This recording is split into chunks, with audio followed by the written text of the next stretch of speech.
Yo, what's up everyone? How are we all doing? Back with a video today. Going a little bit further back in time, man, to ancient Rome. I had this requested yesterday, and I'm never going to turn down the idea of looking at a Roman, anything to do with Rome. So let's jump straight into it, man. It's the ancient Rome in 20 minutes. That seems like not a lot of time to fit it all in, but let's see what happens. Here are the letters the Romans gave us. And here are the countries whose languages derive from Latin. Today they cover half the world. As for the ancient Romans, the boundaries of their state encompassed their entire civilization. The Roman peace, or Pax Romana, serves as the first example of globalization. Let's take a walk across 12 centuries of the Roman history. Okay, alright. And yes, those numerals are also a Roman legacy. Is just me, or does the guy talking seem very passionate about what he's talking about? I always like to hear that.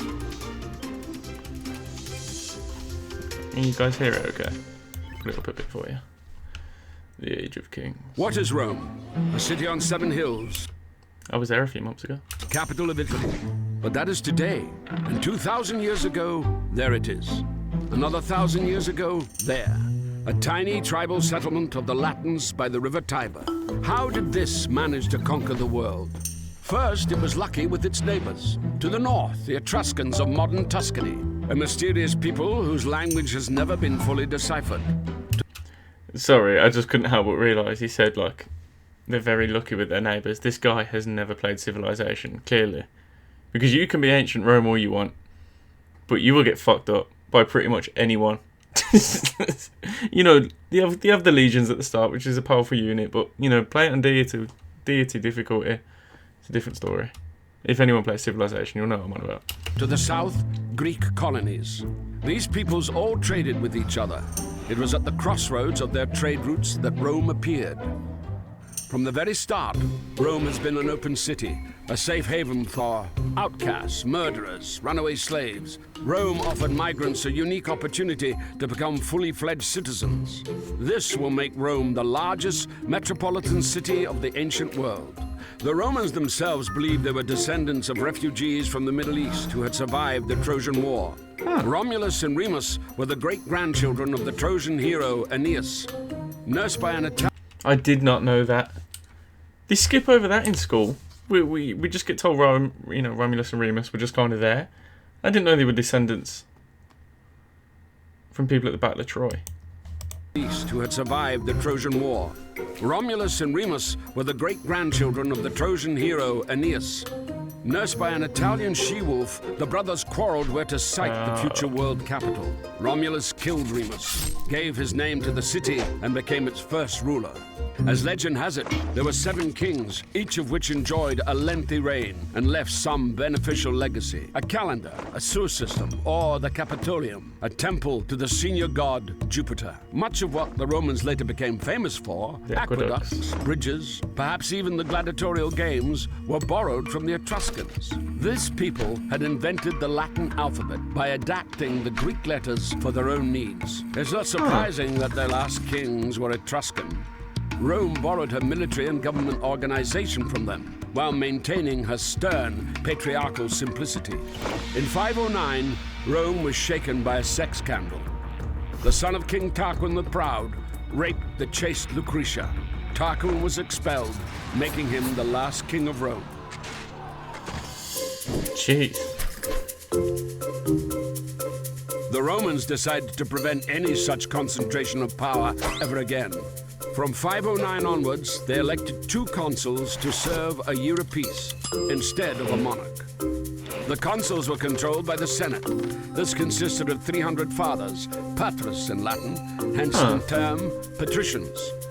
Those not so lucky to be born into the right families joined the plebs. Even if they were as rich as patricians, they were not entitled to take up positions in the state.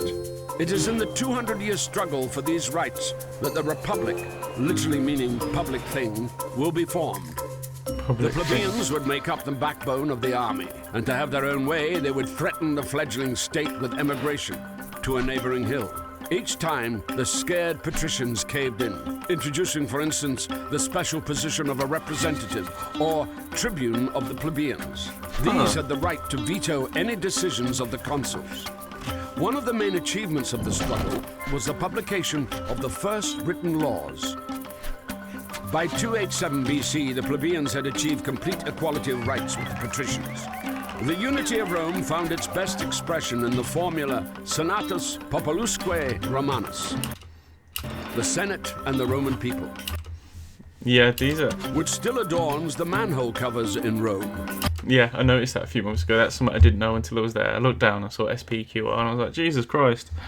You know, it kind of just reminds you of that you're in the once heart of the world and, you know, arguably the birthplace of modern day civilization, you know, along with, you know, the likes of Greece and Egypt. It's one of the human foundations, really, I guess.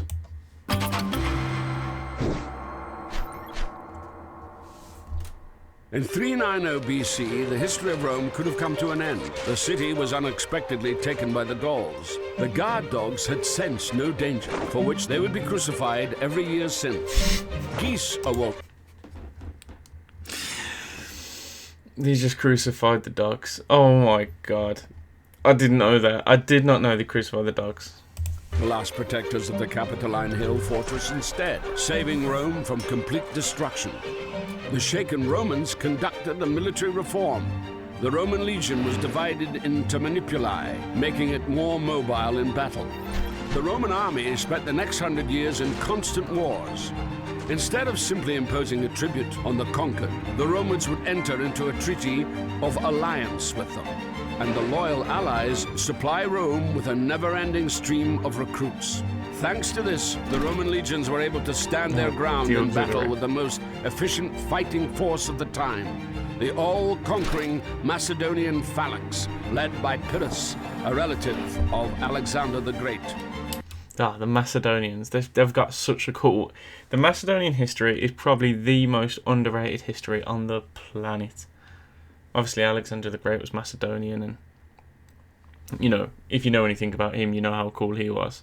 But if you don't know anything about Macedonian history, go and check it. It's very similar to Greek history, in a weird way. Although, a lot of people would rip my head off for saying that, I think. The last stronghold of resistance in Italy, the Greek city of Tarentum, then hired the most costly and celebrated contemporary warlord of the time to defend against Roman expansion. Having conquered Tarentum and reached Sicily, Rome now had to take on a much more dangerous adversary, Carthage, Lord of the Mediterranean. The Romans called the Phoenicians of Carthage Punics, hence the Punic Wars. They were fought over the next 100 years. In 149 BC, Rome had taken the greater part of Punic territory and that of their allies, but after each defeat, the trading power of Carthage would rapidly recover. Senator Cato the Elder began to finish every speech with the same refrain: Carthage must be destroyed, and so it was done. The city was wiped out, all of its population was enslaved, allegedly plowing salt into the earth as an eternal curse. Also in 146 BC, the Romans wiped out another city, Corinth, making Greece and Macedonia Roman provinces. Rome appropriated the colossal riches of the disintegrating empire of Alexander, but the patriarchal simplicity of Rome succumbed to the sophisticated Greek culture. Greek became, in effect, a second state language. The Roman nobility busied itself learning new words, hexameter, history, rhetoric. Cicero, the most famed orator of Rome, would come to model his speeches on those of the Greek Demosthenes. However, that's somewhat I'm very uneducated on, the relationship between Rome and Greece during this time. That's something I don't really know much about. I know about the destruction of Corinth, but, you know, the relationship between the two. I know that they didn't exactly share gods, but a lot of the Roman gods were based off Greek gods. Yeah, it's something like that I should probably learn more about. Across this immense territory, full rights were only afforded to the Romans themselves. Even other Italians, the majority of the military, had no citizenship rights. These would demand equality, declare war, and win the right to take part in managing the state. This was a total game changer. While ancient Greece remained a collection of squabbling city-states, Rome gradually extended citizenship rights to the conquered, laying down the basis for an empire.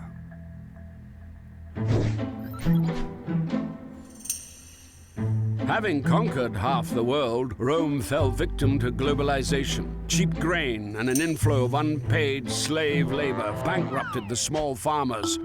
These rushed into the cities and joined the ranks of the proletariat, those who have nothing to lose except their own offspring. At the same time, the rich grew 100 times richer, having bought land from the ruined peasants for a song. Previously united, the Senate and the Roman people split into two hostile camps. The tribunes of the people, the Gracchi brothers, would try to reconcile them. They proposed granting excess public lands to the impoverished peasants. This is very interesting because this is kind of this not two-party system, but the way things are going are forming the modern day political spectrum in a very native way, I think. No, not native, primitive kind of way. Reconcile them. They proposed granting excess public lands to the impoverished peasants and suggested free distributions of bread to the poor. The disgruntled senators decided to suppress the Gracchi movement by force, killing the brothers and several thousand of their allies. Rome was gripped by civil wars. Social mobility for the proletariat was offered by Gaius Marius, a popular general. He began enrolling the proletariat into the army with a promise of a grant of land at the end of service. This would make the legions personally devoted to their generals. In 49 BC, two outstanding generals fought over Rome. Gnaeus Pompeius had won the eastern provinces for Rome, including restless Judea, cleared the Mediterranean of piracy, defeated Spartacus' slave revolt, and justifiably, as he actually including restless Judea, cleared the Mediterranean of piracy, defeated Spartacus' slave revolt. A lot of you will already know why I'm shocked that he's give that accolade to Pompeius. I was always under the assumption, and I'm pretty confident in the fact that it was Crassus that brought down Spartacus, not Pompeius. But Crassus always seemed to be in Pompeius' kind of shadow, even in death apparently. But I can't believe they've give that accolade to Pompeius. That's criminal. That's unreal. And justifiably added the title Great to his name. Gaius Julius Caesar had conquered Gaul. Nowadays, they would call it genocide. He butchered 1 million Gauls and enslaved as many more. He went on to defeat the Germans and then invaded Britain. According to the law, a general had to dismiss his legions before returning to Rome, and in return have his moment of glory, a triumphal entry into the capital to the applause of the citizens. Caesar performed a hitherto unseen maneuver. He refused to submit to the Senate, and having crossed the Italian border, the river Rubicon, marched his legions to Rome. It would take him several years to defeat Pompey the Great and his other rivals, pitting Roman legions against each other. In the process, Caesar annexed new territories and gave Cleopatra the Egyptian throne. After a romantic cruise along the Nile, she would give birth to Caesarion, or Little Caesar. On his return, Caesar... That's something that's never talked about enough as well. The fact that Cleopatra and Caesar had a thing. Imagine that, the two powerhouses of the world just having a hookup. Not a hookup, but you know what I mean. It'd be like, I don't know, say for example Hillary Clinton won the election, back when, and then ended up falling in love with Vladimir Putin. That's kind of what that's like. Some would make the joke that she, you know what? It don't matter. Would add Imperator or Emperor to his name, title originally meaning victorious commander, and gain control of all political positions, consul, tribune of the people, and dictator. Rumors spread that Caesar wanted to declare himself king. Conspiracy was brewing in the Senate, and Caesar was assassinated. Caesar left his wealth, quite unexpectedly for all concerned, to his grandnephew, 19-year-old Gaius Octavius. This Octavian immediately joined in the power struggle. In 31 BC, he defeated his last rival, the warlord Mark Antony, who likewise had an affair with Cleopatra. The lovers would take their own lives. Octavian was left sole ruler of a vast territory. Oh, okay. I was wondering how Augustus was going to come in. I couldn't remember exactly when it was. But I think Augustus is probably responsible for kind of Rome as we picture it. Not in terms of capturing territories, but kind of how it's laid out. Julius Caesar ruled for 4 years. Octavian, assuming the title Augustus, meaning the Venerable or the Great, ruled for an endless 43 years. He didn't formally abolish the Republic, he simply took control of all possible positions, making his power almost absolute.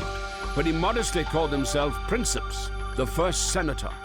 And even though skirmishes with barbarians continued along the borders, inside them the period of Pax Romana set in, a period of peace and stability that was to last 200 years. The empire experienced an economic upswing. Bread was distributed for free to 200,000 people. On Augustus' orders, a 500-meter basin was dug at the very center of the capital, where 3,000 gladiators mimicked sea battles on real seagoing vessels. I actually didn't know that, did you? I never knew that was a thing. And I feel like that would have been in something like a series or a film, or maybe it is and I haven't watched it, but I can't believe I didn't know that. Gladiators mimicked sea battles on real seagoing vessels. In Rome, construction was booming. Concrete and multi-story districts were growing. Augustus had to introduce height regulations, limiting skyscrapers to 6 floors. And still the citizens were unhappy. They complained about traffic jams, pollution of the waters of the Tiber, and high rents. The golden century of poetry dawned. Maecenas, a quasi-minister of culture, allocated special grants to praise the value of the state. Temples would be built in the honor of Augustus, and even a month was named after him. Thus, the cult of the Roman emperors was emerging. They would come to be venerated alongside Mars and Jupiter. After Augustus' power became hereditary, the senatorial opposition has left us vivid portraits. Caligula. I'm just laughing whenever I see Caligula's name. When it was Caligula that declared war on the ocean, right? Yeah, pretty sure it was. And Nero was an absolute bastard. But I'm sure we'll talk about that now. First emperors. Suspicious Tiberius unleashed terror under the pretext of the law on treason. Under this law, any action could be deemed offensive. It was enough not to sufficiently praise the emperor or pay at a brothel with coins bearing his portrait. In distant Judea, a preacher refusing to worship the emperor as God was crucified. Caligula wanted to make his horse a consul. A scholar and gourmet, Claudius, was too occupied with feasting and the reforming of the alphabet to keep an eye on court intrigue. One of his wives, Messalina, was giving women of easy virtue a run for their money in the brothels. And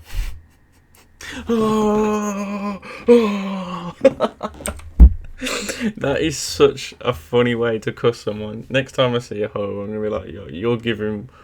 What is it? One of his wives, Messalina, was giving women of easy virtue a run for their money. You give women of easy virtue a run for their money.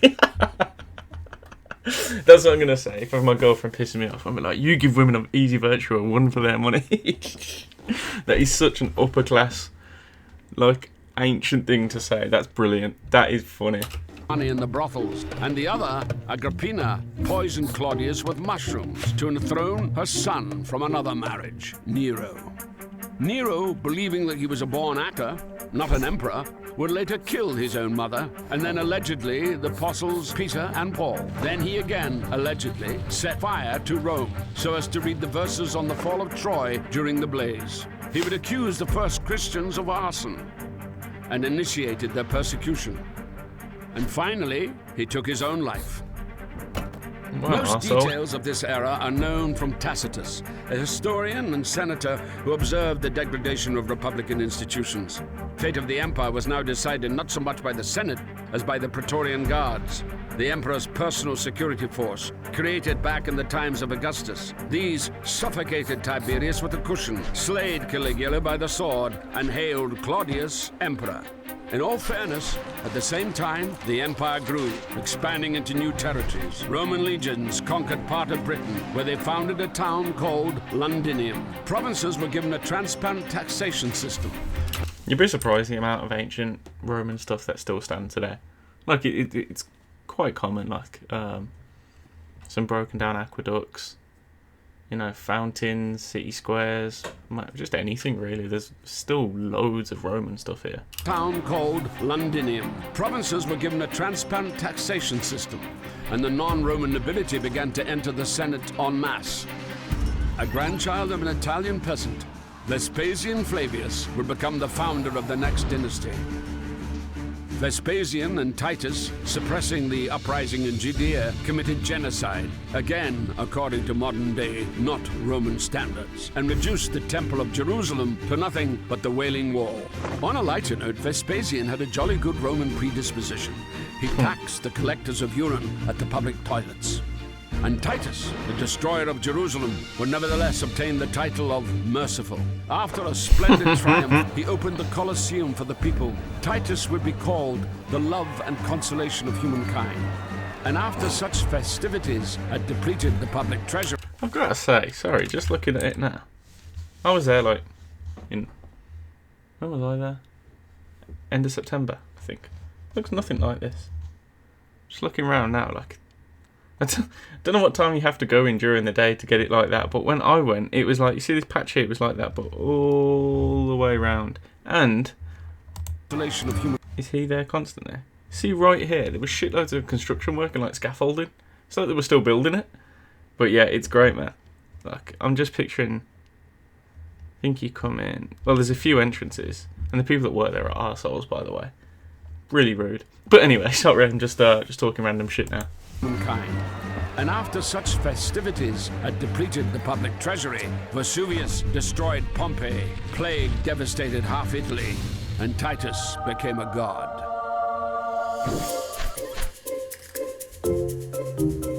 The 2nd century would go down in history as the era of the good emperors. Trajan was considered by his contemporaries the best emperor ever. Rome became a million-strong city, and the empire reached its largest extent.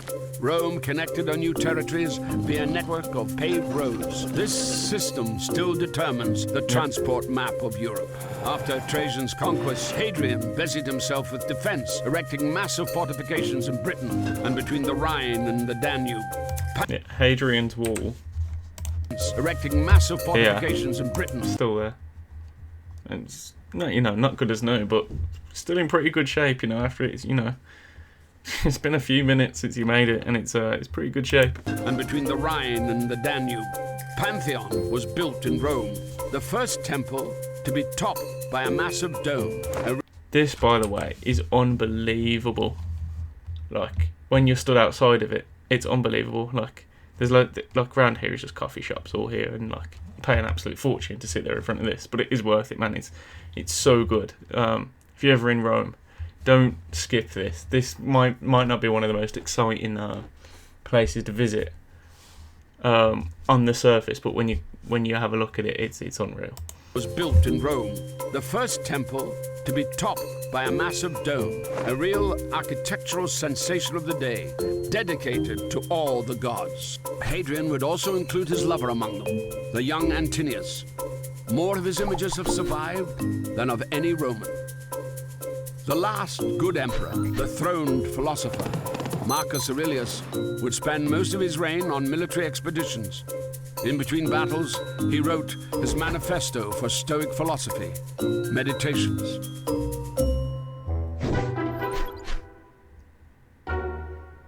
It was under Marcus Aurelius' son, Commodus, that the Pax Romana, the Roman peace, came to an end. He preferred a gladiator's glory to the affairs of state. Conspirators had the emperor strangled by a fellow fighter, the slave Narcissus. Rome sank into chaos. The next 100 years brought a sequence of random emperors, proclaimed by the army. Taking their turn on the throne were a liberated slave, a fortune seeker who bought the throne at an auction, General Punic descent who would place statues of the former enemy, Hannibal all over the empire, a Syrian priest of the sun, and a former shepherd who owed his popularity to his powerful physique. In 200... Imagine being that wham that you get to be emperor. Like, you're just walking like, Jesus Christ, look at the size of that dude. He can be emperor. Steroids. To his powerful physique.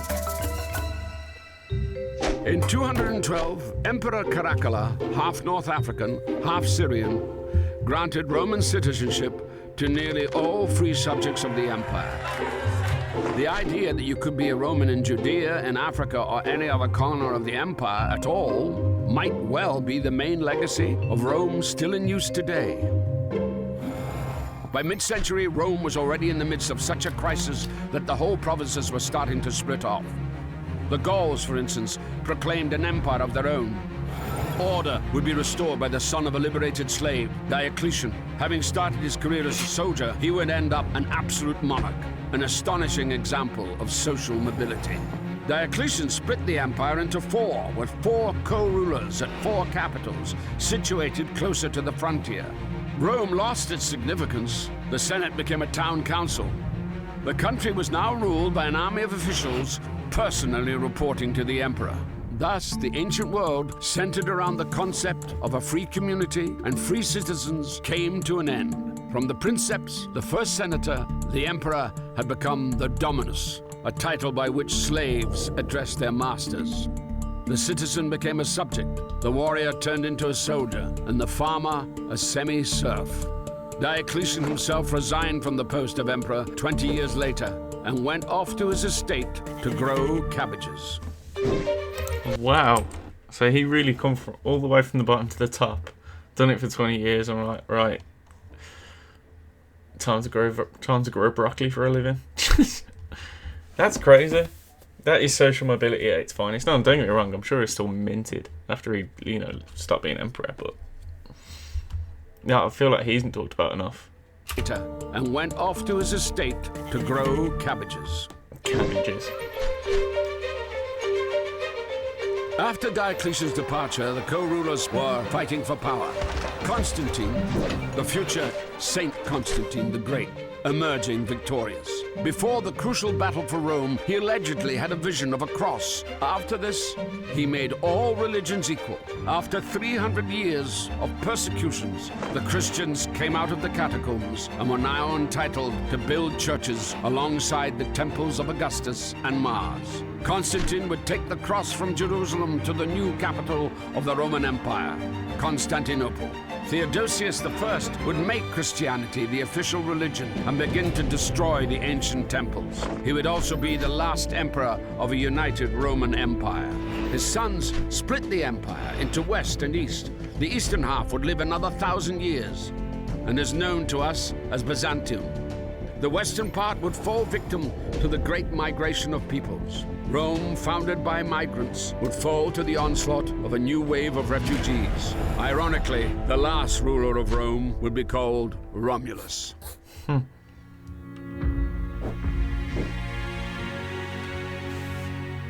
In modern Rome, not far from the Colosseum and the ruins of the Forum, there is a tomb. Its occupant was neither emperor nor senator, but a simple baker called Ulysses. Likely born a slave into a family of Greek migrants, he later entered into a bread supply contract with the capital and became so rich that he could build such a monument for himself and his wife. Before Rome, in ancient Egypt and elsewhere, or after Rome during the Middle Ages, a man would die in the same station in life as he had been born in. The life and career of Ulysses is an answer to the question of how Rome was able to create a global state that lasted over 1,000 years. Yeah, you know what? I'd never really thought of Rome like that. You know, when I think of Rome, I think order, I think hierarchy. I don't think social mobility. Not on the face of it, anyway. But when the more I sit and think about it now, it's so true. Yeah, because even after that, I can only speak for I can speak for most of Europe. I think the next few hundred years, social mobility wasn't, and we're talking as late on as 1700s. I mean, you really were able to make it from nothing all the way up. It's crazy that Rome got that idea very early on. And I think Greece may have actually got it a bit earlier, but never had it implemented. I think he said at the start of the video. But yeah, that's that's given me a lot to think about, and I appreciate you putting me onto this video, because without it, I wouldn't have really thought of it like that. Yeah. Who would have thought? Sorry, I'm kind of blown away by that. Just never really imagined Rome as, the pinnacle, like the foundation for social mobility. That's interesting. But yeah, I'm kind of talking to myself now. But I hope you guys enjoyed the video as much as I did. Hope you enjoyed the reaction.